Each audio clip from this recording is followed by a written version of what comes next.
ಹಿಂದಿನ ಸರ್ಕಾರದಲ್ಲೂ ಒಂದು ಮನೆ ಕೊಡೋಕ್ಕಾಗಿಲ್ಲ. 2015ರಿಂದ 2023ರವರೆಗೆ ಒಂದೇ ಒಂದು ಮನೆಯನ್ನು ಕೂಡ ಕೊಡೋಕ್ಕಾಗಿಲ್ಲ. ಈ ಹಿಂದೆ ಇತ್ತಲ್ಲ ಸರ್ಕಾರ, ಅದರಲ್ಲೂ ಕೂಡ ಮನೆ ಕೊಡೋಕ್ಕಾಗಲಿಲ್ಲ.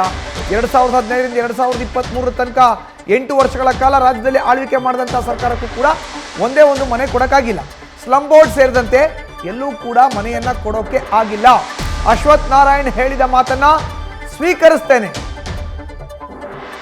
ಸವಾಲಾಗಿ ಸ್ವೀಕರಿಸ್ತೇನೆ ಅಂತ ವಸತಿ ಸಚಿವ BZ ಜಮೀರ್ ಅಹಮದ್ ಖಾನ್ ಹೇಳಿಕೆಯನ್ನು ನೀಡಿದ್ದಾರೆ. ಮಾಜಿ DCM ಅಶ್ವಥ್ ನಾರಾಯಣ್ ಇದ್ದಂತ ವೇದಿಕೆಯಲ್ಲಿ ಜಮೀರ್ ಅಹಮದ್ ಖಾನ್ ಈ ಹೇಳಿಕೆಯನ್ನು ನೀಡಿದ್ದಾರೆ. ಜನಗಳು ತಮ್ಮ ಮುಂದೆ ಅವರ ಅರ್ಜಿಗಳನ್ನು ಕೊಡ್ತಾರೆ. ಅದ್ರ ಜೊತೆಯಲ್ಲಿ ಅಶ್ವಥ್ ನಾರಾಯಣ್ ಅವರು ವಸತಿ ಸಚಿವರು ಸ್ವಲ್ಪ ಗಮನ ಕೊಡ್ಬೇಕಾಗ್ತದೆ ಬೆಂಗಳೂರು ಸಿಟಿ ಕಡೆ ಅಂತ ಒಂದು ಕಿವಿ ಮಾತನ್ನ ಹೇಳಿದ್ದಾರೆ. ಅಶ್ವಥ್ ನಾರಾಯಣ್ ಅವ್ರಿಗೆ ಒಂದು ಮಾತನ್ನ ಹೇಳಕ್ ಬಯಸ್ತಾ ಇದ್ದೀನಿ.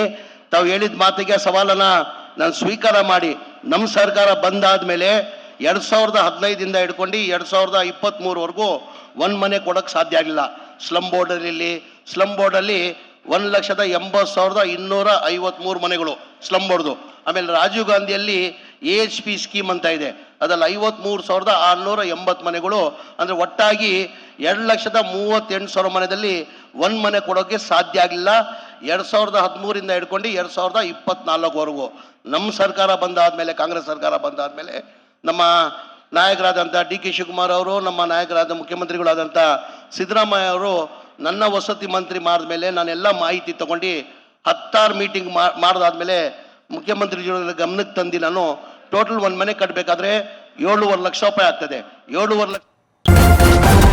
ನ್ಯೂಸ್ ಫಸ್ಟ್ ನಿರ್ಭೀತಿಯಿಂದ ನಿಮ್ಮ ಪರವಾಗಿ.